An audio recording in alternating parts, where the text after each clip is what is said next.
to this remote session. This is the first time Andrew and I have tried to deliver this kind of content to this kind of forum. So glad that we're glad that we're able to you're all able to join us. And I apologise for the two direct messages. One was yesterday and the link was incorrect. So I'm glad you were able to join us. So yeah, the first thing I wanted to talk about was the two senior school certificates. All of you at the moment are in the VCE pathway, and there may be some of you who are reconsidering that and thinking about VCAL. If that is you, then Andrew will talk a little bit more about that later on in the presentation. And many of you are also doing vocational education and training, and the purpose of that link is to say that VET training links both to VCE and VCAL. And so if you're currently completing a VET or in the middle of completing a VET, you may want to just consider that will contribute to your VCE. And then this slide is just, I guess, a way of describing the various pathways of completion of VCE. The big difference there is that VCE will lead to a direct link to university, whereas the VCAL certificate may require a couple of more steps there. And I guess right now, you're in the process of, or certainly this time last year, you were in the process of your pathway planning. And it's important to recognise that those pathway plans can change. And it's important also to recognise that the VCE and the VCAL can eventually lead you to a chosen pathway. And this one, I think, does that a little bit better. So you can see this pathway goal was a Bachelor of Nursing. Now you can go straight from VCE into a bachelor degree. Some students do the VCE, don't quite get the score they need to go straight into a Bachelor of Nursing, so they might drop into a Diploma of Nursing and then a Bachelor of Nursing. And then VCAL students also can end up at the same point, but it might be a couple of more steps. Certainly, a number of our students during Year 12 make a decision to go from a scored VCE, which gets an ATAR and drops you into a university pathway, and they may decide to go to an unscored pathway, which is this kind of second one, which will mean that you won't get an ATAR, but you'll get your VCE, and that will probably lead to something like a diploma degree or a diploma and then into a degree. So I guess when you're thinking about VCE, you need to kind of consider the different options that are available to reach a pathway goal. So if you are undertaking a scored VCE, then it's important to recognise a couple of things. Firstly, unlike Year 11 or Unit 1 and 2, in Unit 3 and 4, the work that you do at school contributes to a final study score. So in Year 11, your teacher just has to report to VCAR satisfactory or not satisfactory. Whereas in Year 12 and Unit 3-4, your teacher will need to create a score for you based on work that you do in school. And of course, at the end of the year, there'll be external examinations, which will also contribute to that score. It's also really important to understand the nature of the score. So you get a study score between 0 and 50, and many people naturally think that, you know, a score out of 30 out of 50 means that you've got 60%, which is not right. A score of 30 means that you lie smack bang in the middle of this distribution curve. So that's the average study score. Let's say you're doing VCE, let's pick PE, Andrew, because that's a good subject. Let's say you were doing PE and you were right in the middle of the cohort, you would get a study score of 30. All right, when I say cohort, I'm talking about every single person undertaking PE in Victoria. I think that was 15,000 students last year, Jamie. Yeah. If you scored 40, it puts you right down at this end of the distribution. That means that you're in approximately the top 7% of those students who did PE in Victoria. So a study score of 40 indicates a very high level of achievement. A study score of 30 represents that kind of smack bang in the middle of the distribution. And of course, as you move down this end of the curve, lower scores mean that you're in the kind of the lower edge of that distribution.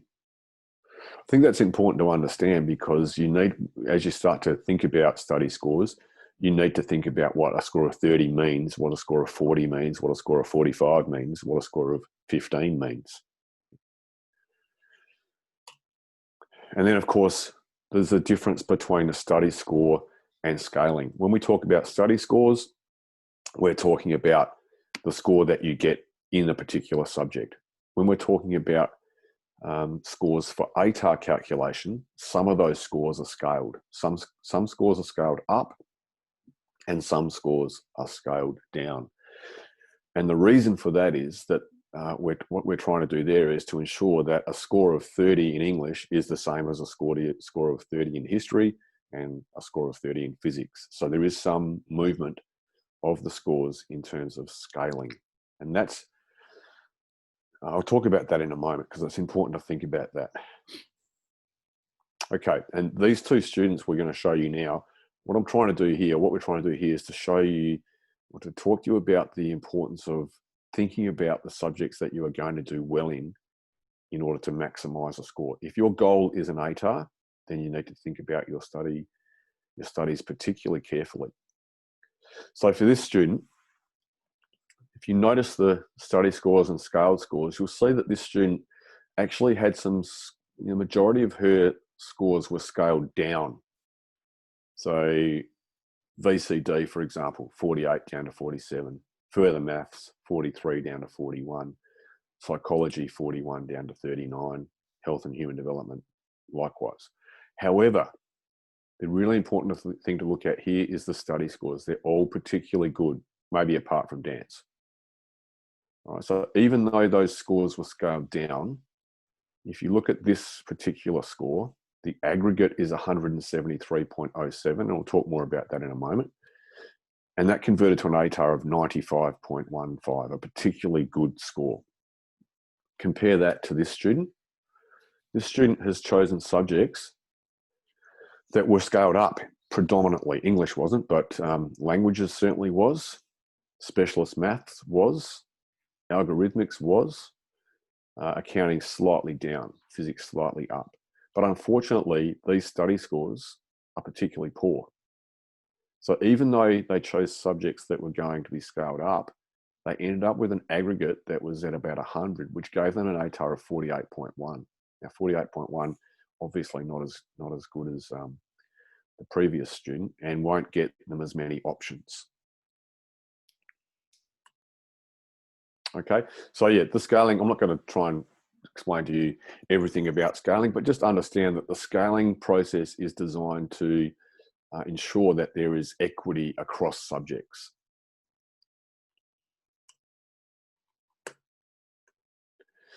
I just wanted to show you this slide as well, because this is showing you how an aggregate and an ATAR is calculated. So the first column is the subjects that a student has done. Notice that English, or one of the English suite of subjects, must be in there. For this student, it was English, but for other students, it could be English language, EAL, literature. These are the scores. The study scores are what the student achieved at the end of the year from VCAR. These are the scores that were, these are the end product of scaling, okay? And then finally, you can see that the best scores, apart from English has to be in there. That's why English is there. Even though it's the worst score, it has to be in the first four. All right, those numbers there are added together. That's called the primary four. So it's English plus your next best three. And then the worst score, or the worst scaled score, I should say, even though that's not the worst score, because it's not English, it has to be there. You get a 10% increment. So the 10% of 33 is 3.3.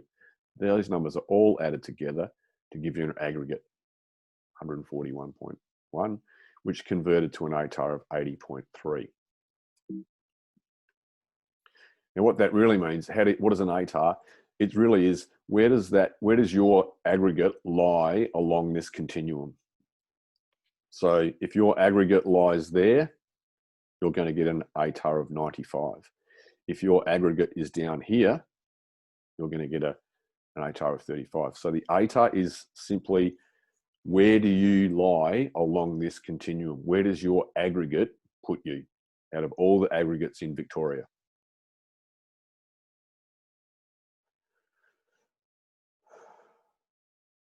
Okay. Yeah, we've already spoken about this. If you're doing scored, you need to understand that you are doing coursework. You also need to understand that your teacher will actually be ranking you across the whole cohort. Is this you now, Andrew? Yes, this is me. Good morning, everybody. Whilst Jamie's been talking about the scored program, I'm going to talk to you about the Unscored VCE program, otherwise known as UVP. So you may have heard some students talking about UVP. Stands for the Unscored VCE program. At present, we have approximately 90 students who are doing their VCE unscored, which basically means they're going for an S or N result. So they'll achieve their VCE certificate hopefully at the end of the year, if they've got obviously passed and received satisfactory results for their subjects. And they will, obviously still be eligible for their VCE certificate. The only thing it'll mean is it doesn't come with a score. Now, Jamie's also spoken about this. A score really is only for those students who require it to actually get into tertiary education. But there are other ways to get into a TAFE or tertiary education post high school without a score. One of our colleagues at work, Josie Albano, who's our careers counsellor, is really well versed in this area. But she often talks about the whole idea that students who need to get into a post-secondary school destination can do it via folio. So they present a folio of work. It might require an entrance exam or test to get into where they're going to next, or they can do it through an interview. So there are other ways to get to TAFEs or tertiary institutions without scores. Okay, so what does it mean for our unscored kids? Sorry, James, can you go back one slide? Yep. They don't need to sit an exam. They'll still complete all their subjects, and their teachers will still provide them with all the coursework. But when it comes to possibly then sitting a SAC that will get scored, they're not required to. In some instances, they will still sit the SAC, but they'll only do that for a satisfactory result. It talks there about the whole idea that there's a transition program that we offer at the end of or during term 4. So whilst most other kids going for a score will start to prepare themselves for their exam at the end of the year, our UVP kids will go into a transition program run by our careers counsellor. In that transition program, they'll do things like mock interviews, letters of application, they'll write a CV, a curriculum vitae, and they'll learn how to attain referrals. So things that they'll actually practically need to make that transition post-high school. Okay, so we'll move on to the next slide. All right, so what does Sydenham require for VCE completion? Over a 2-year period, we're requiring a minimum of 22 units. The Year 11s will sit for 6 subjects, while the Year 12s will sit for 5 subjects.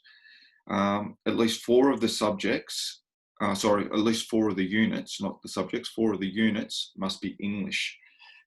Now, when we say English, that can include literature and also English language. Right? Being a Catholic school, it's compulsory that they also undertake religious education. Now, they can do that as a VCE scored subject, or we do offer religious education as a non-VCE scored subject.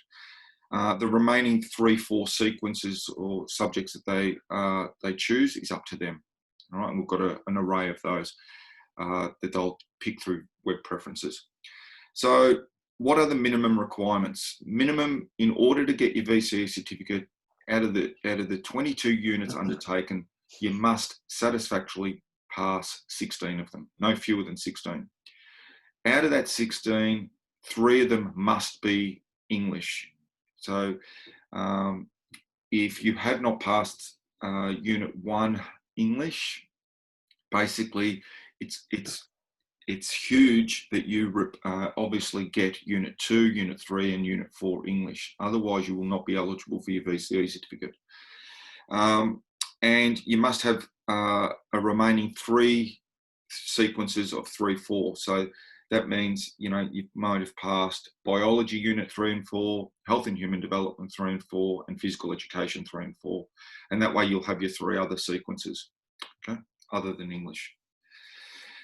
Okay, so what does this mean for you? Well, and then this becomes a harder task, obviously, in isolation, but conversations need to commence with your subject teachers, and it may be through Zoom forums, hanging around after class if your teachers can make themselves available for you before or after, to start talking to them about what does your subject look like in Year 12.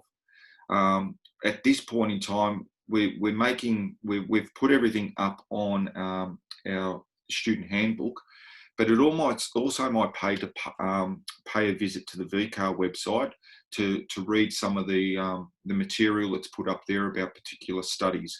So you might have been studying biology in Year 11, Unit 1 and 2, but you might then start to look at, well, what does it look like in 3-4? Because I know one of the topics they take up in 3-4 is genetics.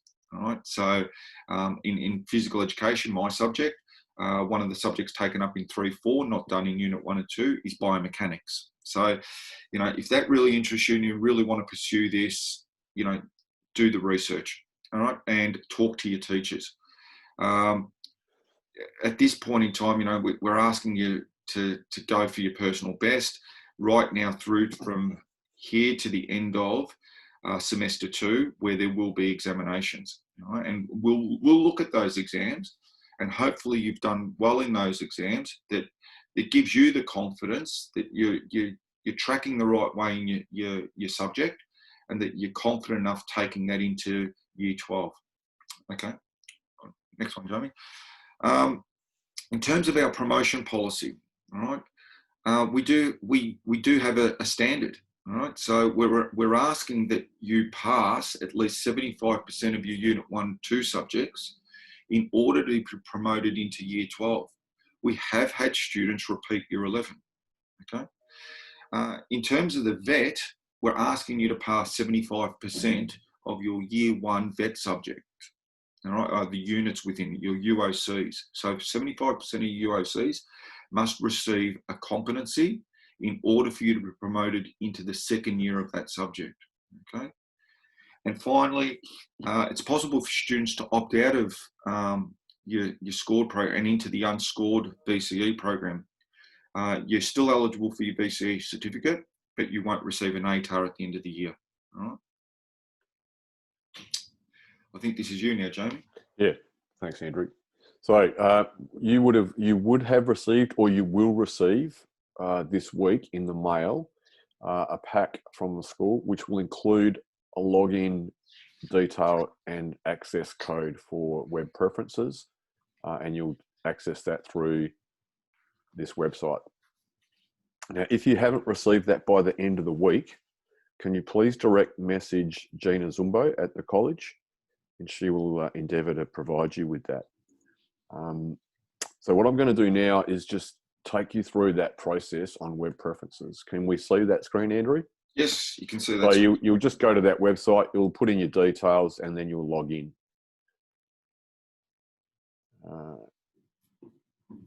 And you won't see this screen, but once you get into your own personal, you'll see something that looks a little bit, apologies for this. I'm just going to use my test student here. and you'll enter a portal. You'll see something that will look like this. Now, while I'm waiting, I just should stress that if you haven't enrolled, you won't be active on this portal. So until you actually have enrolled for 2021, you won't be able to access this. You should also add, Jamie, you've created a video tutorial of this process of Yes. web preferences as well, Yep. that we're also uploading on our college website. I'm relying on the internet here to get me to this portal. So yeah, while I'm talking here, I will open this up tonight, or today, I should say. So, and it will be open for 2 weeks. Here we go. Hopefully I can get in here. I'm sorry for the speed of my internet. This is not what we planned. Quite sure why this isn't working for me. Yeah, at the moment it's just appearing as... Yeah, it's just white there. Here we go. Oh, here we go. Yep. You'll go to add new preferences, and I've set this up so that you can do this 15 times in the next 2 weeks. So you can change your mind 15 times. Go back. You can see that we've submitted some preferences here before. I apologise for the speed here of my internet.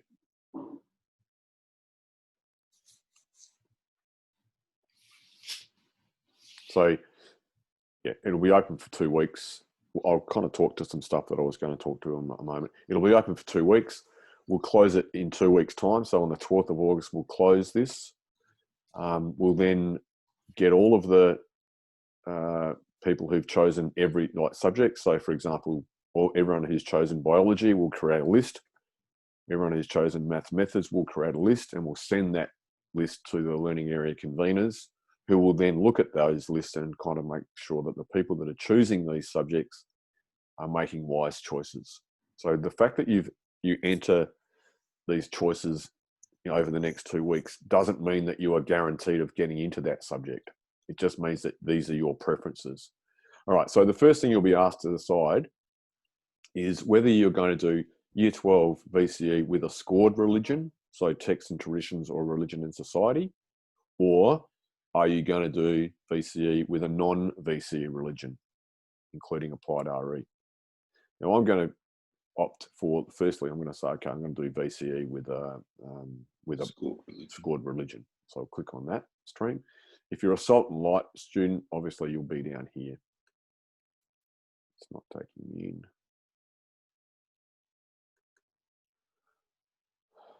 It's taking its time. But yeah, I mean, if you're thinking of VCAL, then you'll need to have a discussion with myself, Andrew, your parents. So if you're thinking of doing VCAL next year, can you please let us know before you go in and start selecting subjects? There's also been a tutorial, video tutorial created for the selection of Year 12 VCAL subjects as well.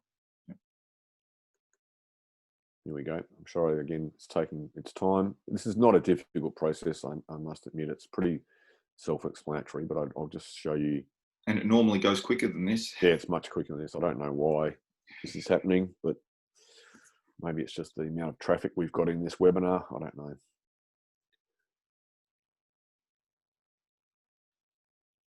Just to explain why we're going, well, the other thing that will happen after 2 weeks, we'll close it. And then on the 26th of August, so I think that's 4 weeks from today, we will meet with you either in person or more likely remotely for us to look at what you've chosen and to make a final subject decision. So for many people, that will be a very quick meeting. It will be about saying, yes, you've chosen well, we're happy with these subjects, thank you very much. For some students and families, it might be a more difficult conversation if you've chosen subjects where we don't think that it's setting you up for a good final outcome. And a lot of these discussions commence with, where do you see yourself after high school? Yeah. And trying to set you up that way, yeah. So you'll see now, thankfully, we're finally in here. There's a red banner here, which you won't be able to leave here until this turns black. So you just simply need to go down and start filling in the subject. So the first thing you have to do is choose one of those options for English. And if you're thinking, if you know that you're doing UVP next year, and that won't be many of you, then you can actually opt for English UVP. That will tell us that you're considering unscored program.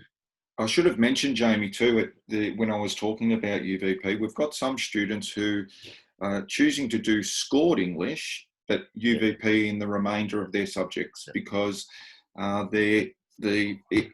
English is most likely then a prerequisite into the tertiary. A scored English is a prerequisite into their post-high school destination. So, we have students who have chosen just a scored English and gone unscored in the remainder of their subjects. So let's say you're doing literature now and you're happy with that and you want to continue, then you choose literature.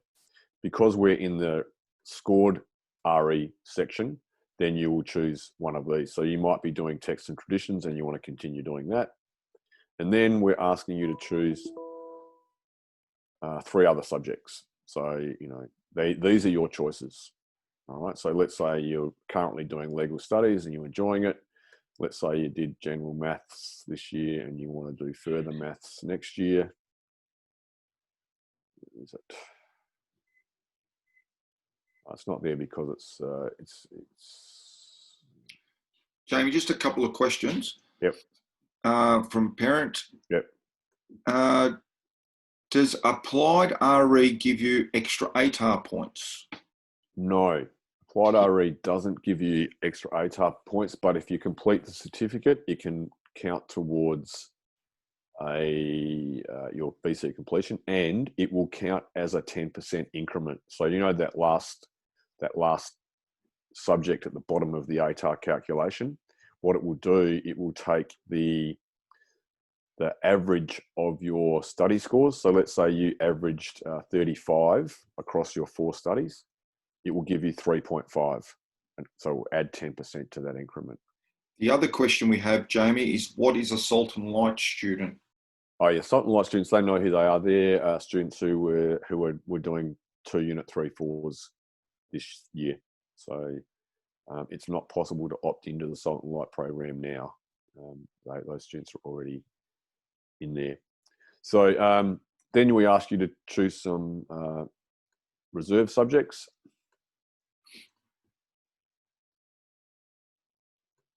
All right, and the reason we ask you to ask for reserve subjects is because very unlikely, but sometimes the timetable just doesn't allow us to run the subjects that you want to run, or we might be running it, but it's clashing with something else, which also reminds me that you should put these subjects in order of preference.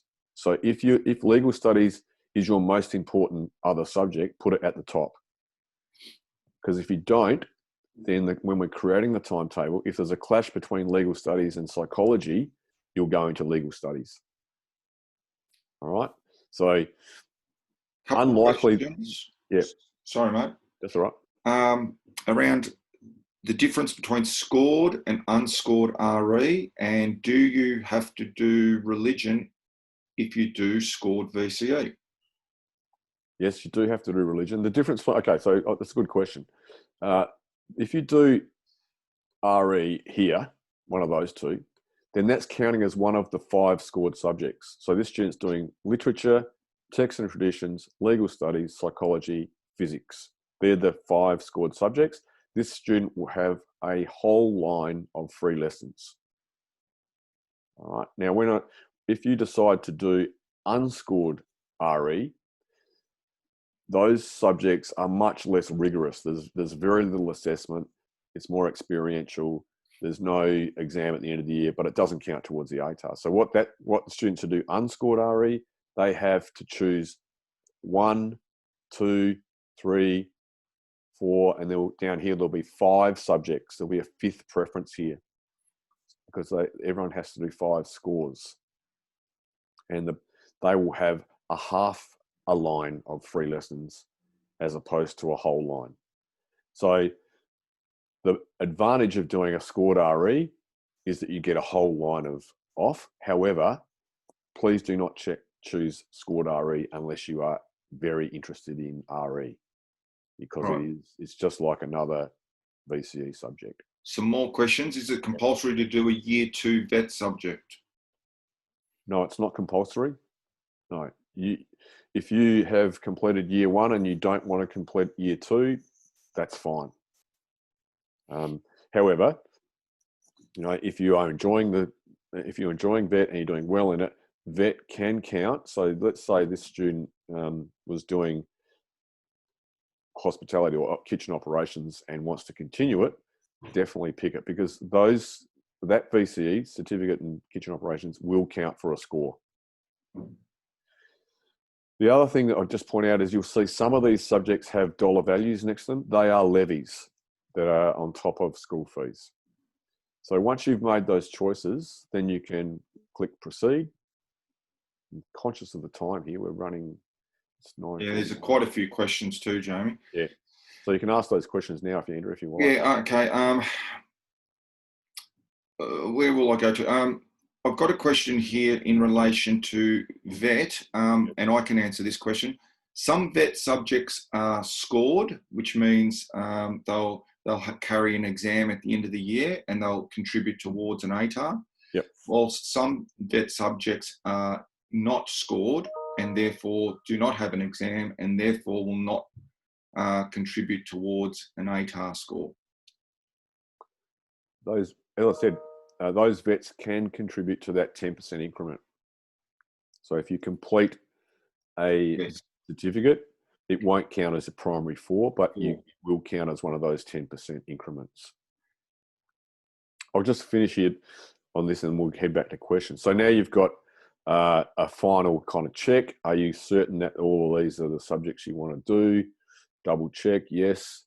Here are the fees. So we've got a total down here. You'll notice that there are no fees for reserves. So we don't count any fee that's in a reserve subject.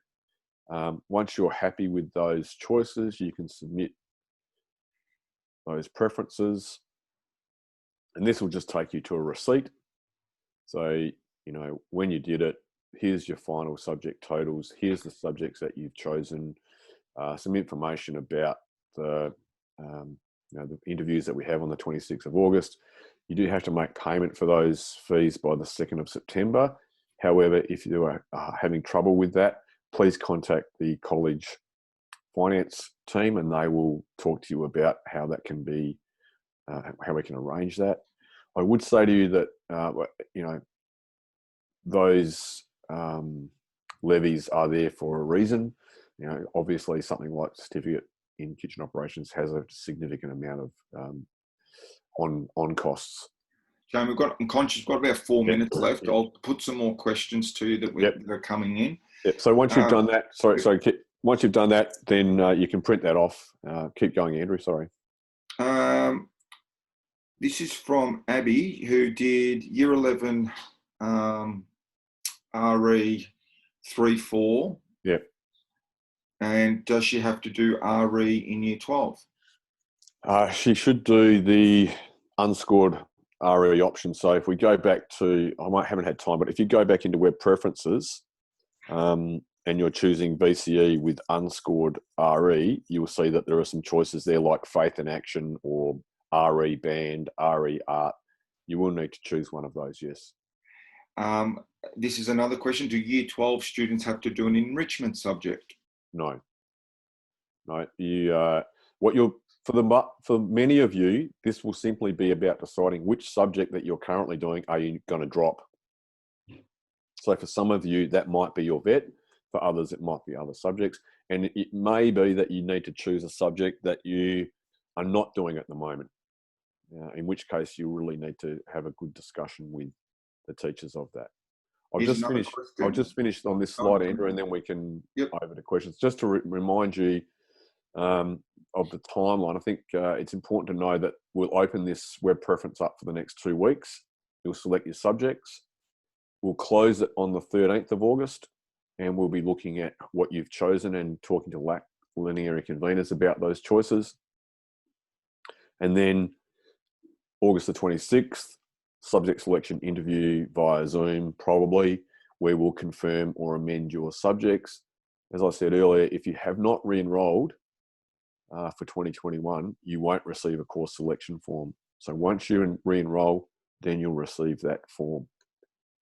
And that's kind of the same thing said in a different way, I guess. So questions, Andrew? All right. I was wondering if completed a 3-4 year 11 sub, do we receive the study score in the months after VCAR exams, or do we only get the results when we've completed year 12? No, you'll get the result at the end of this year. So you will find out your study score. It'll appear on your VCAR statement in February, and but you'll get the score like when everyone else does. You'll get your study score in. I think they're releasing results on the 30th of December this year, which is normal. It's normally around the 10th or 11th of December, but the exams are later this year, so the results won't be released until the 30th of December. Is it a good idea to start a new subject next year? So not having done 1 and 2. That's a really good question. Yeah. It's better to have done the subject as a unit 1-2. However, it is better to pick a new subject if you're really struggling in a subject. So let's say you're doing chemistry this year and you're really struggling with it. All right? I think it would be a smarter thing to do would be to park that one. Okay, I've done chemistry as unit 1-2. It's not as easy as I thought it would be. I'm struggling in it. I think it would be smart to think about maybe another science like psychology, or maybe you do health and human development. There are some subjects that are easier to pick up than others. And so that would be my advice to that person. There is a ton of questions coming, Jamie. We've got the ability to type out answers, and I think that's what we might do. I might continue to type out some of the answers. Or maybe, we'll look at those and we'll try and answer them. And maybe we have another shorter meeting like this where we can have a bit more of a question and answer, because I think it's useful if people are happy to do that. I'm certainly happy to run another session similar to this next week, where it won't be compulsory to attend, but if you want to come and ask more questions, there won't be so much presentation. I've probably got sort of 20 questions in the chat rooms, Jamie, that probably left unanswered, and we do need to run another Q&A. Yeah. Because trying to get to all of these right now in the time periods, difficult. Yeah. So look, thank you very much for your attendance. I hope that at least you've got something out of this session. We would ask you to start putting your web preferences in over the next 2 weeks. If you have an issue with web preference, can you please let us know? It may be that you don't see a subject, like for example, it won't be possible to see, you won't see maths methods as a choice unless you've done maths methods this year. You won't see further maths as a choice unless you've done general maths this year. We have, there are some subjects that just won't appear because you haven't done the prerequisites for them. Okay. Well, I'll stop recording, Jamie, but I think you and I stay in the room and we can have a look at some of the questions that came in through the chat room. Okay. Yeah. Thank you very much for your attendance.